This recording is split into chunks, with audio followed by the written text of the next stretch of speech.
My name is Brianna, I'm 32 years old, and this story still makes my heart race whenever I think about it.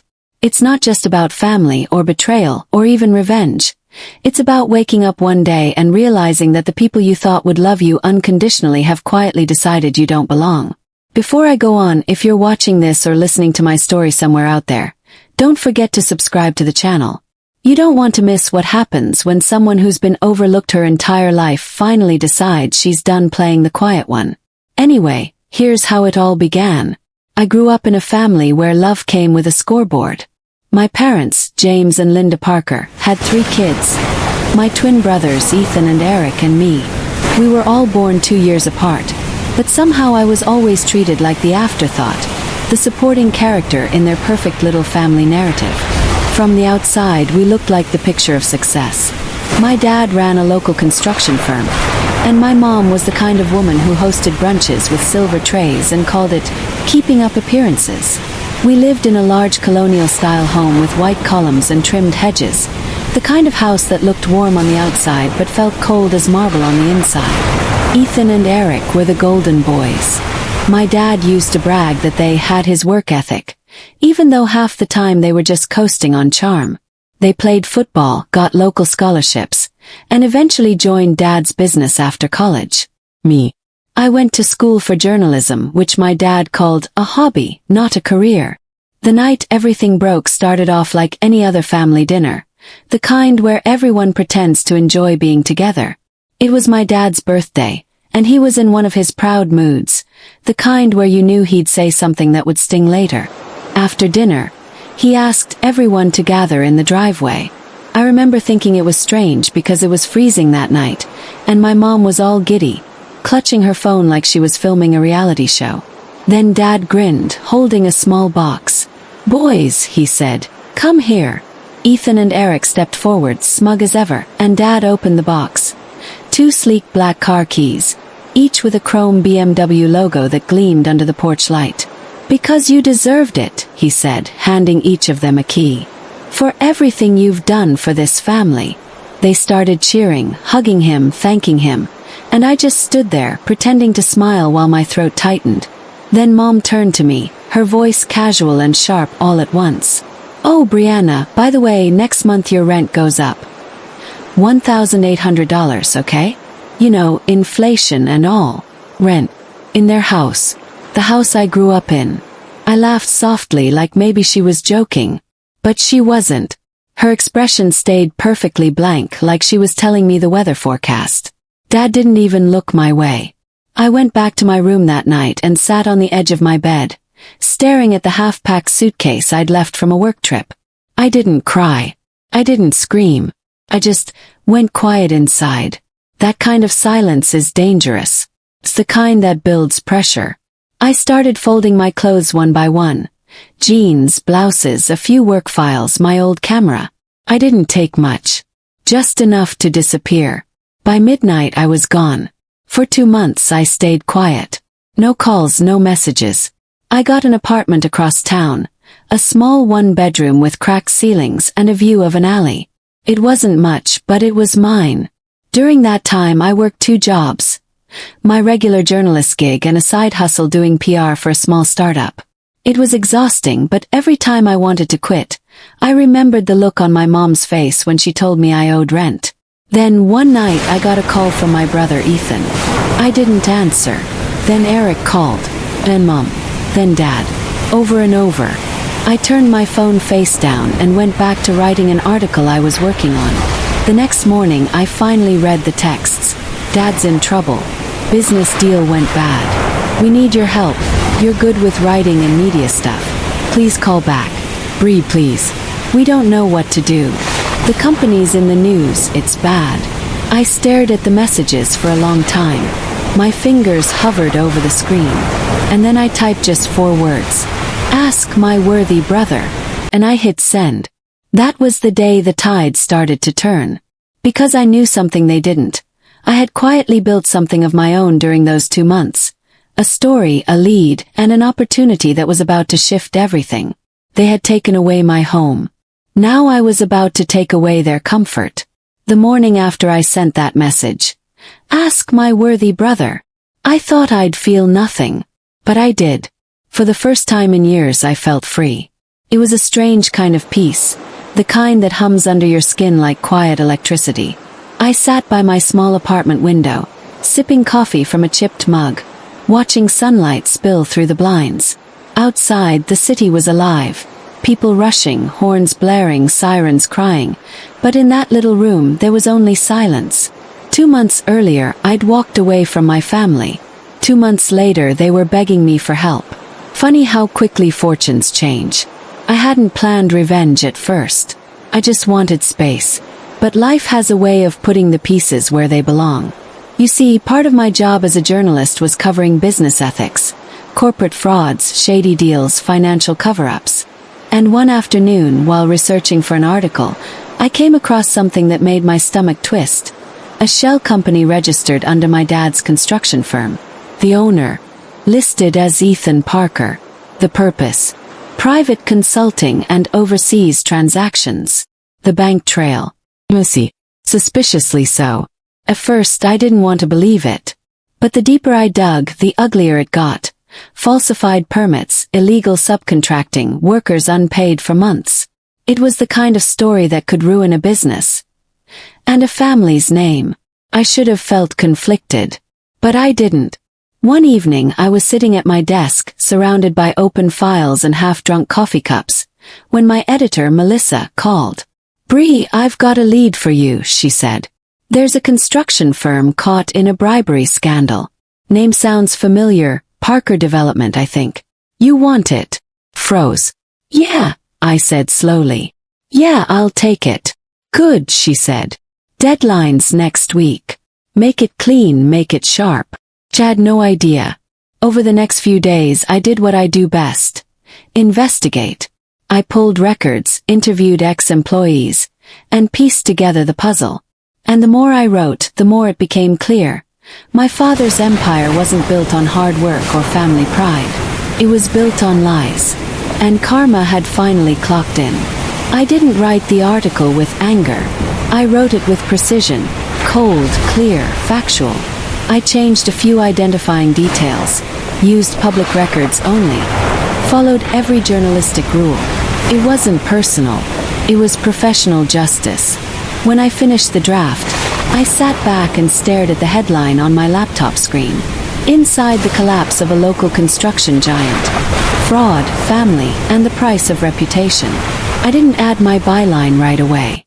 My fingers hovered over the keyboard for a long minute before I finally typed. By Brianna Parker. The story went live on a Wednesday morning. By noon, it had over 200,000 views. By Friday, it was trending statewide. The phone at Parker Development must have been ringing off the hook. I didn't need to imagine. I saw the panic unfold online. The local news stations picked it up, Reddit threads exploded, and investors started pulling out. Within a week, my dad's company went from regional powerhouse to under federal investigation. And then the calls started again. This time not just from my brothers but from my mother.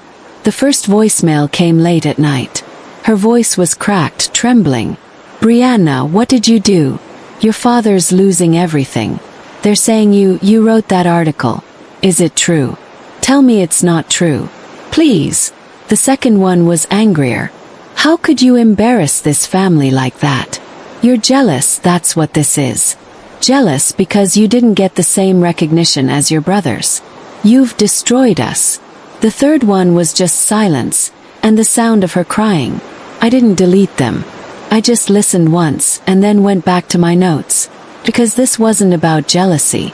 It was about truth, the kind they never wanted to face. A few days later, I was walking home when a black BMW, the same kind Dad had gifted my brothers, pulled up next to me. The passenger window rolled down, and Ethan leaned out, eyes bloodshot, jaw tight.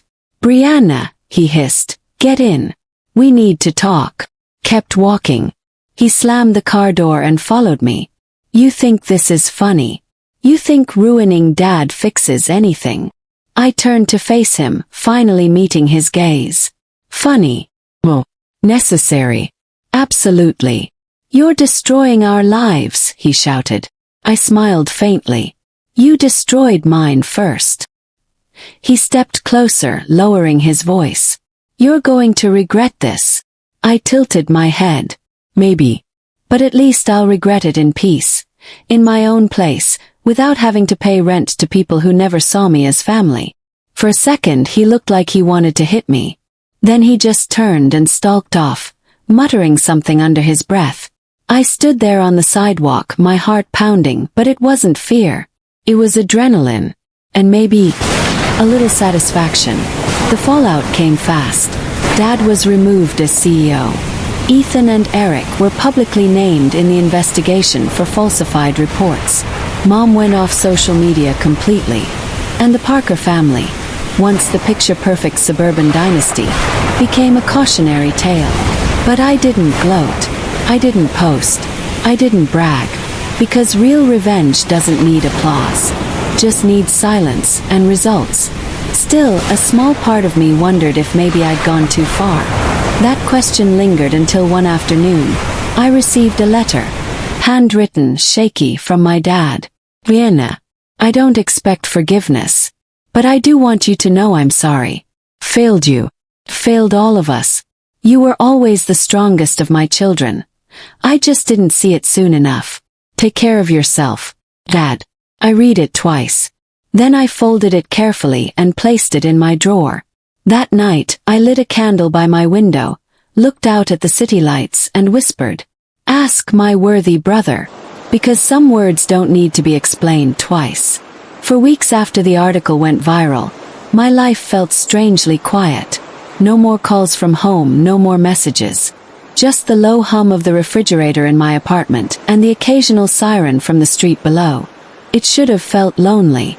But instead it felt like breathing for the first time. People often talk about freedom like it's this bright, glorious thing. But in reality, freedom can feel empty. Like standing in a big, silent room where no one can hurt you, but no one's there to care either. I was still working at the paper, though now everyone knew my name. My editor called me the fearless Parker. Half praise, half warning. My inbox was filled with offers from bigger outlets, investigative teams, even a documentary producer who wanted to adapt my story. I turned most of them down. Because the truth was, I wasn't ready to move on yet. There was still something unfinished. One night, I was at a coffee shop downtown trying to write, when a woman walked up to my table. She was maybe in her 50s, with tired eyes and a warm smile. "Are you Brianna Parker?" she asked. I hesitated. "Depends who's asking." She laughed softly. "I used to work for your father's company. My name's Nidden. I just wanted to say thank you." "For what?" "For telling the truth," she said. "When that company collapsed, people finally started getting their unpaid wages. I got a check in the mail last week. 3 years late, but still." I blinked, surprised. "I didn't know." She nodded. "You didn't just ruin something, honey. You fixed what was broken." That night, walking home, her words echoed in my head. Maybe I hadn't just burned the bridge. Maybe I'd cleared the path beyond it. But the peace didn't last. Because sometimes the past doesn't stay buried. Started with an email. Subject line: "Dinner." The sender, Mum. For a full minute, I just stared at the screen. I hadn't seen her or my brother since that day in the street. The day Ethan had looked at me like I was the enemy. Her message was short. "Your father's not well. He's asking for you. Please come home just once." I almost deleted it. But something, maybe guilt, maybe curiosity, made me stop. So the next evening, I drove back to the old family house. The drive felt like rewinding time. The same streets, the same white fences, the same towering oak tree at the corner. But everything looked smaller now, or maybe I had just grown. When I pulled into the driveway, I saw the familiar white house. The porch light was on, but the glow felt dimmer. The BMWs were gone. The yard looked neglected. I stood there for a moment, clutching my keys, breathing in memories that hurt to remember. Then I walked to the door and knocked. Mom opened it. She looked older, thinner, tired. Her eyes were puffy, like she'd been crying for weeks. "Brianna," she whispered. "Mom." For a moment, neither of us moved. Then she stepped aside and I walked in. The house smelled the same, lemon cleaner and faint smoke from the fireplace. But the energy was different, quieter. Dad was sitting in the living room, wrapped in a blanket. His hair was grayer, his hands trembling slightly. When he looked up, there was no anger, just regret. "Hi, Dad," I said softly. He tried to smile. "You came." "I did." He nodded slowly, eyes glistening. "I'm not angry anymore." "I didn't do it to hurt you," I said. "You know that, right?" He nodded again. "I know. I just wish I'd treated you better. You were always stronger than the boys. I just couldn't admit it." That hit harder than I expected. For years, I had imagined this conversation. The apology, the acknowledgement. But hearing it out loud made it feel both healing and heartbreaking. He reached for my hand, and for a brief second, the bitterness melted. We talked for hours. About the business, about Mom, about the twins, who apparently were trying to start over somewhere in Arizona. "They're angry," Mom said quietly. "But they'll come around." I nodded, though deep down I knew. Some scars never fade. Before I left, Dad looked at me and said something I'll never forget. "Whatever happens, Brianna, don't let this be the end of your story. Let it be the beginning of theirs." I didn't understand what he meant until weeks later. 3 weeks after that visit, I got the call. It was early morning. My phone buzzed on the nightstand, and when I answered, Mom's voice was breaking. "He's gone," she whispered. "Your father passed in his sleep." I sat there frozen. I'd known it was coming. His health had been declining for months, but still the words hit like a stone.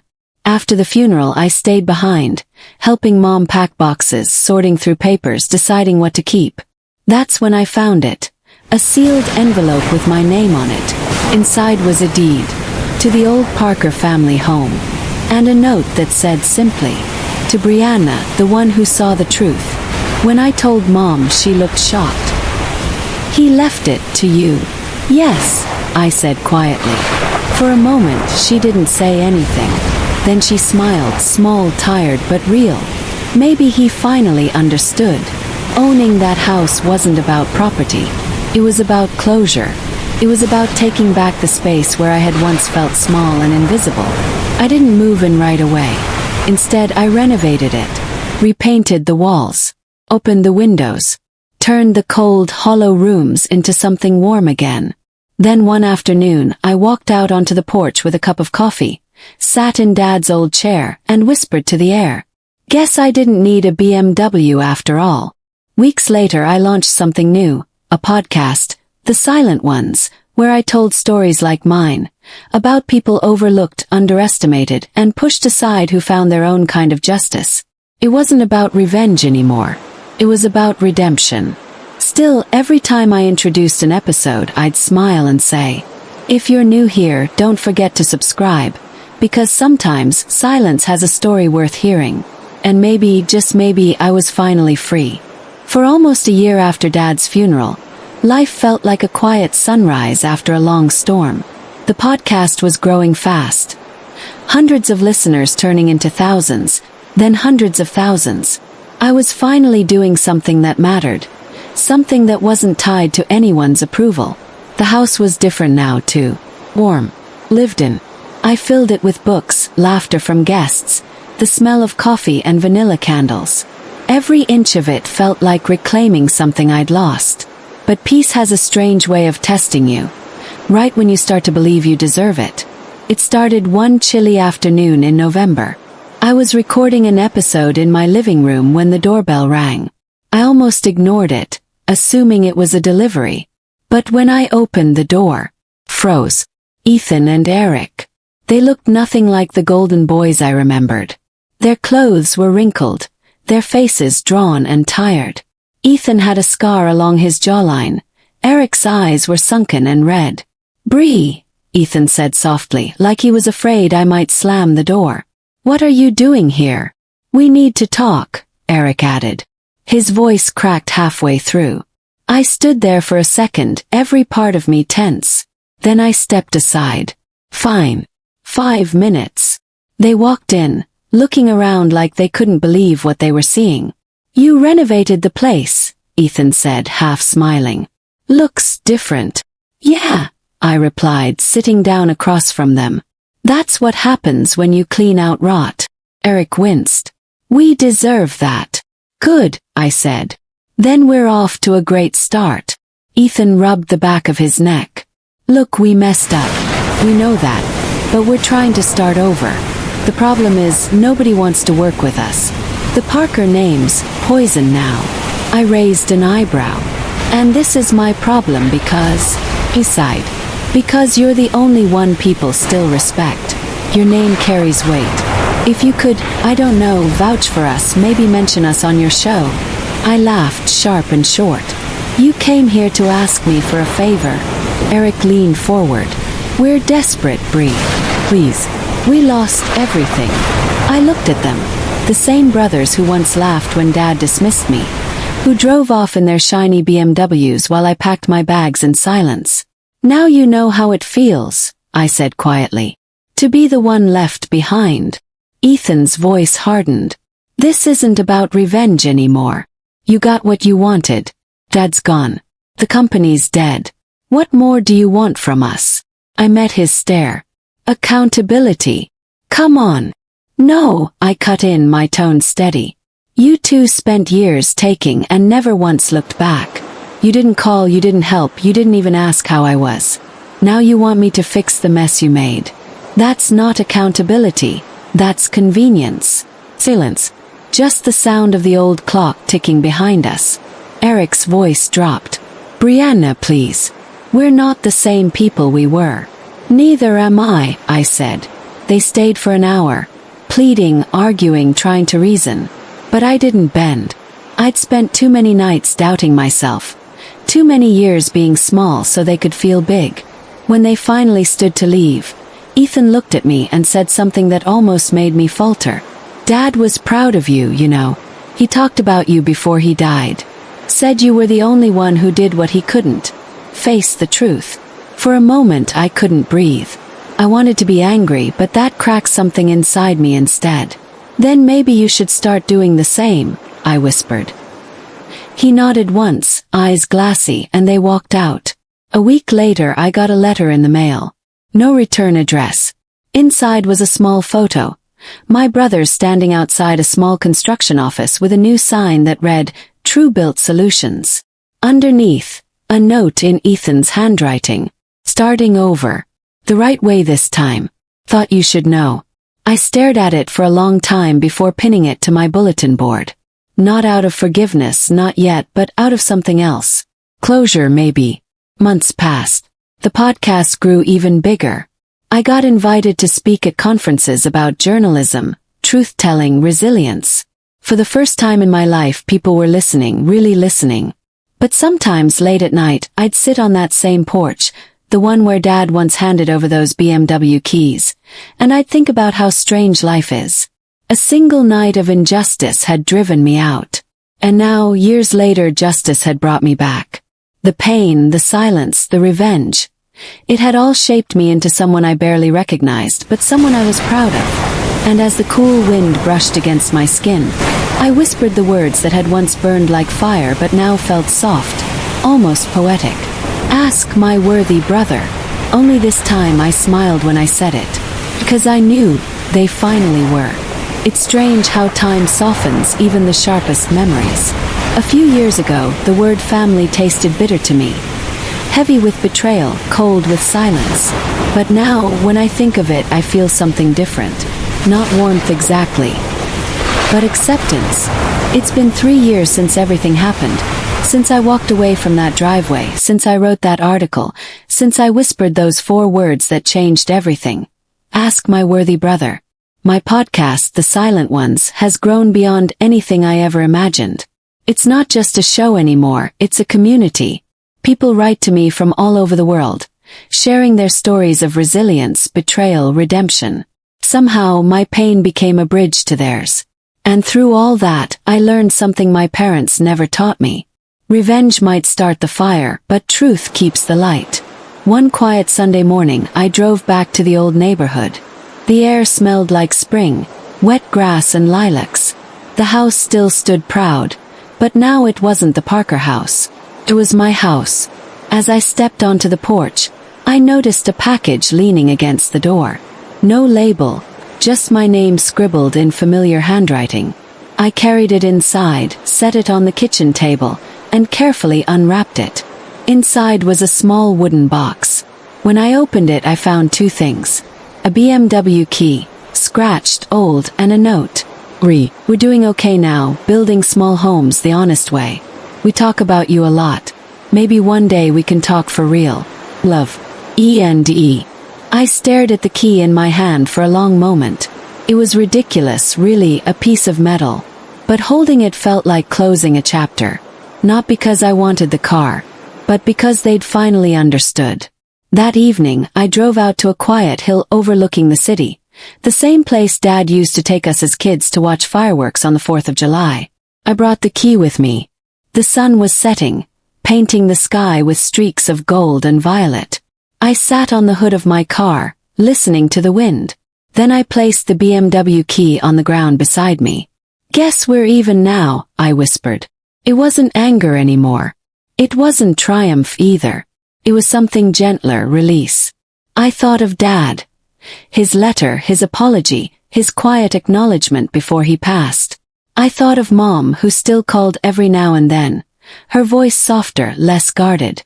I thought of Ethan and Eric, finally learning what it meant to build something without being handed the keys. And then I thought of the woman I used to be, sitting on her bed, packing her suitcase in silence while everyone else celebrated outside. She would have never believed we'd make it here. When I got home that night, I did something small but meaningful. I framed Dad's letter and hung it in my office, right above my microphone. It wasn't a reminder of pain. It was a reminder of growth. Every time I hit record, I'd look at it and remember that even broken families can leave behind wisdom, if you're brave enough to face the truth. My next podcast episode opened with a simple line, one that felt like the final note to a long, hard song. Sometimes revenge is just another word for closure. And sometimes closure means finally forgiving the people who'll never say sorry the way you needed them to. The inbox flooded with messages after that. People saying they cried, people saying they finally let go. And I realized, that's what I had been searching for all along.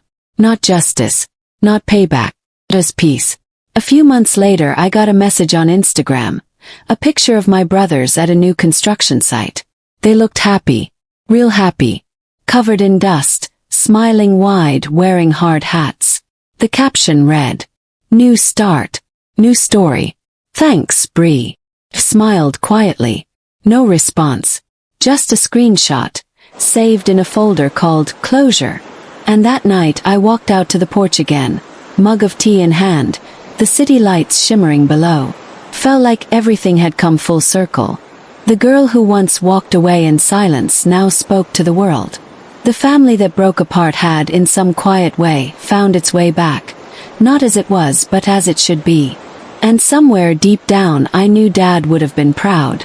Before I turned off the porch light, I looked straight into the camera I used for my podcast intros and smiled. "Hey everyone," I said softly.